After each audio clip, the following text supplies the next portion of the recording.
Hello everyone, welcome to IAS Origin. This is Anubhav Dipani, faculty at IAS Origin. आज हम अपने देश की one of the most important non constitutional bodies National Human Rights Commission के बारे में बात करने वाले हैं। जितना बड़ा देश होता है, जितनी ज्यादा डाइवर्सिटी होती है, जितनी ज्यादा डेमोक्रेसी और जितना ज्यादा फ्रीडम होता है, शायद डिस्क्रिमिनेशन भी लोगों के साथ उतना ही किया जाता है। हमारा देश भी इस तरीके की सिचुएशन का एक एग्जाम्पल है। लेकिन इस डिस्क्रिमिनेशन को जो ह्यूमन राइट्स की बेसिस पे होता है या फिर ह्यूमन राइट्स को वायलेट करने के लिए होता है, उसको रोकना भी बहुत जरूरी है। और इसी डिस्क्रिमिनेशन और ह्यूमन राइट्स के वायलेशन को रोकने के लिए 1993 में ह्यूमन राइट्स कमीशन एस्टैब्लिश की गई थी। और आज के इस वीडियो में हम इसी एनएचआरसी यानी नेशनल ह्यूमन राइट्स कमीशन के बारे में डिटेल में सारी चीजें समझने वाले हैं। अब ये जो हमारा नेशनल ह्यूमन राइट्स कमीशन है, जो 1993 में एस्टैब्लिश हुआ था, आज की तारीख में अगर आप देखते हैं तो आपको इसमें टोटल 6 मेंबर्स देखने को मिलते हैं। दैट इज 5+1, जिसमें एक आपका चेयरमैन होता है और बाकी के 5 आपके मेंबर्स होते हैं। ये चेयरमैन और मेंबर का अपॉइंटमेंट हमारे देश के प्रेसिडेंट के द्वारा ही किया जाता है। लेकिन यहां पर प्रेसिडेंट को प्राइम मिनिस्टर और काउंसिल ऑफ मिनिस्टर एडवाइस नहीं करते हैं। यहां पे प्रेसिडेंट को एडवाइस करने के लिए एक अलग कमिटी बनाई जाती है, जिसके बारे में हम लोग अभी कुछ मिनटों बाद देखेंगे। लेकिन सबसे पहले हम लोग यहां पर देखते हैं कि क्वालिफिकेशंस क्या दी गई हैं अगर आपको एनएचआरसी का मेंबर या चेयरमैन बनना है तो। So IAS origin is coming up with the new UPSC GS batch, जिसमें आपको लाइव क्लासेस, रिकॉर्डेड लेक्चर, आपको बहुत सारा एक्सेस में मिलेगा।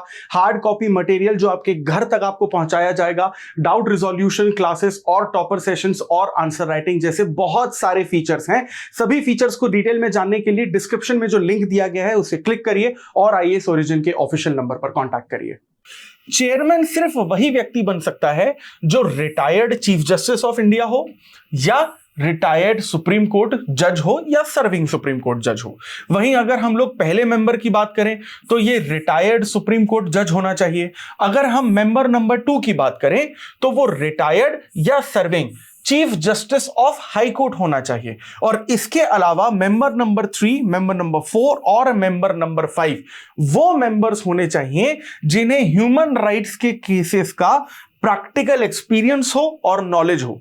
लेकिन मेंबर नंबर 4, 5 और 6 में से किसी एक मेंबर का विमेन होना यहां पर सबसे ज्यादा जरूरी होता है। एक और चीज यहां पर आप लोग याद रखेंगे कि अगर आप नेशनल ह्यूमन राइट्स कमीशन में किसी एक ऐसे पर्सन को मेंबर बना रहे हो जो इस वक्त सर्विंग जज है, तो उस सर्विंग जज में से वो कौन सा जज होना चाहिए जो एनएचआरसी का मेंबर बन सके, इसके लिए चीफ जस्टिस ऑफ इंडिया की जो रिकमेंडेशन है वो मस्ट होती है।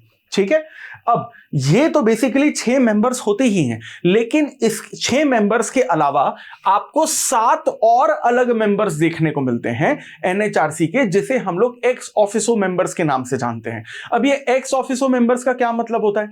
एक्स ऑफिसो मेंबर्स का मतलब होता है जो ऑटोमेटिकली उसके मेंबर बन जाए। एग्जाम्पल के तौर पे इंडिया के जो वाइस प्रेसिडेंट होते हैं वो एक्स ऑफिसो राज्यसभा के चेयरमैन भी होते हैं। यानी कि अगर आप कल के दिन भारत के उपराष्ट्रपति या वाइस प्रेसिडेंट बनते हैं तो आपको एक एडिशनल रिस्पॉन्सिबिलिटी दे दी जाती है कि राज्यसभा का चेयरमैन भी आपको ही बनना है। तो आप इस तरीके से राज्यसभा के एक्स ऑफिसो चेयरमैन कहलाते हैं या चेयरपर्सन कहलाते हैं। उसी तरीके से हमारे देश में कुछ और कॉन्स्टिट्यूशनल और नॉन कॉन्स्टिट्यूशनल बॉडीज हैं। अगर आप उन दूसरी कॉन्स्टिट्यूशनल नॉन कॉन्स्टिट्यूशनल बॉडीज के चेयरमैन बनते हैं तो आप एनएचआरसी के एक्स ऑफिसो मेंबर्स भी बन जाते हैं, यानी कि ऑटोमेटिकली आपको एक एडिशनल रिस्पॉन्सिबिलिटी दे दी जाती है।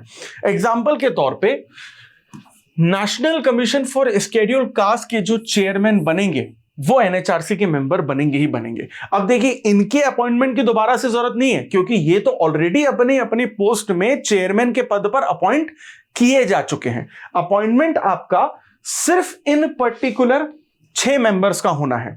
लेकिन इन 6 मेंबर्स के अलावा आपको दूसरे और ये 7 मेंबर्स भी देखने को मिलते हैं जो एक्स ऑफिसो मेंबर्स कहलाते हैं, जिसमें national commission for schedule caste के chairman, national commission for schedule tribe के चेयरमैन, या फिर नेशनल विमेन कमीशन की जो चेयरमैन होंगी वो आ जाएंगी, या फिर माइनॉरिटी कमीशन के जो चेयरमैन होंगे वो आ जाएंगे, national commission of backward classes के आपके चेयरमैन आ जाएंगे, या फिर protection of child rights Commission के आपके चेयरमैन आ जाएंगे, और chief commissioner for person with disabilities.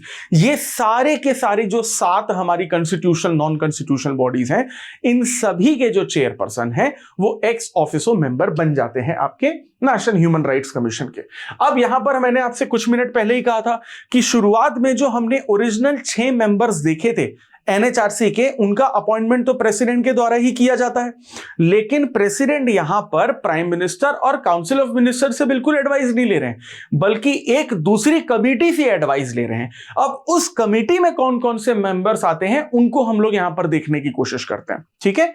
तो यहां पर ये सारे मेंबर्स का अपॉइंटमेंट तो प्रेसिडेंट के द्वारा होगा और एक कमेटी की एडवाइस पे होगा, और ये जो कमेटी की एडवाइस रहेगी वो प्रेसिडेंट ऑफ इंडिया पर बाइंडिंग होगी। अब इस कमेटी में फिर से हमें 6 मेंबर्स देखने को मिलते हैं, ठीक है।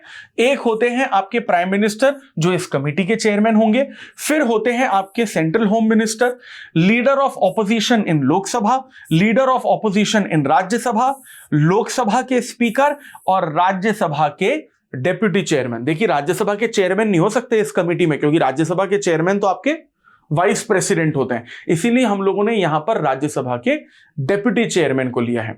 और यह कमेटी जिन 6 लोगों का नाम प्रेसिडेंट ऑफ इंडिया को रिकमेंड करेगी, प्रेसिडेंट को उन्हीं को अपॉइंट करना पड़ेगा एनएचआरसी के मेंबर या चेयरमैन के नाम पर। तो यहां पर आपको 3 अलग अलग कैटेगरीज में एनएचआरसी के मेंबर्स याद रखने हैं।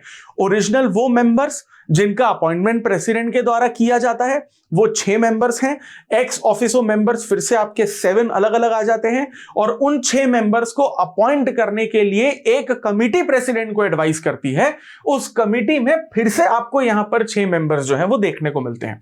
अब एनएचआरसी के मेंबर या जो चेयरमैन हैं उनके रिमूवल की प्रोसेस भी बताई गई है। ज्यादातर लोग इस बात में कंफ्यूज हो जाते हैं कि एनएचआरसी जो है वो तो बेसिकली एक नॉन कॉन्स्टिट्यूशनल बॉडी है, तो शायद इनके मेंबर्स या चेयरमैन का जो रिमूवल है वो प्लेजर ऑफ द प्रेसिडेंट पर हो जाता होगा, लेकिन ऐसा बिल्कुल नहीं है।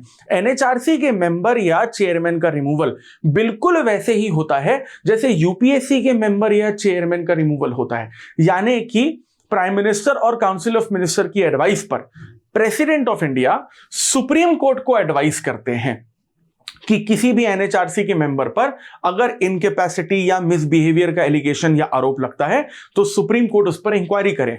फिर सुप्रीम कोर्ट एक टीम या कमिटी बनाती है और उस एनएचआरसी के मेंबर पर इंक्वायरी करती है। जब तक उस मेंबर पर इंक्वायरी चलती है तब तक ऑब्वियस सी बात है कि टेम्परेरी तौर पर उन्हें सस्पेंड कर दिया जाता है, और इस इंक्वायरी के बाद, सुप्रीम कोर्ट की इंक्वायरी के बाद रिपोर्ट तैयार की जाती है, और उस रिपोर्ट में गिल्टी या नॉट गिल्टी का ऑप्शन हमें देखने को मिलता है।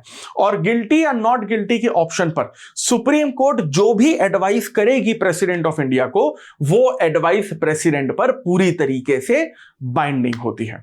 यह था हमारा एनएचआरसी। अब आपके लिए इस वीडियो में 2 सवाल हैं। पहला सवाल, एनएचआरसी का कोई भी व्यक्ति अगर एक बार मेंबर बन जाता है तो क्या उसका रीअपॉइंटमेंट हो सकता है, हां या ना? और दूसरा सवाल कि एनएचआरसी के मेंबर और चेयरमैन का टेन्योर कितना होता है। टेन्योर के बारे में प्लीज ध्यान से लिखिएगा, क्योंकि 2006 में इस 1993 के एनएचआरसी में अमेंडमेंट भी आए हैं और उसके बाद 2019 में भी अमेंडमेंट आए हैं। तो यानी 2019 और 2006 से पहले टेन्योर कुछ और हुआ करता था, 2006 और 19 के बाद टेन्योर बदल दिया गया है। तो लेटेस्ट रूल के हिसाब से एनएचआरसी के मेंबर और चेयरमैन का टेन्योर कितना होता है और रीअपॉइंटमेंट हो सकता है या नहीं, ये आप अपने कमेंट सेक्शन में बताइए। और इसी तरीके के टॉपिक्स को आपको डिटेल में और आसान भाषा में समझना है, जो आपकी यूपीएससी सिविल सर्विसेज एग्जामिनेशन की जर्नी को और आसान बना सकती है। For that please stay tuned with IAS Origin, like, share and subscribe this channel, and I will see you in the next video. Thank you very much.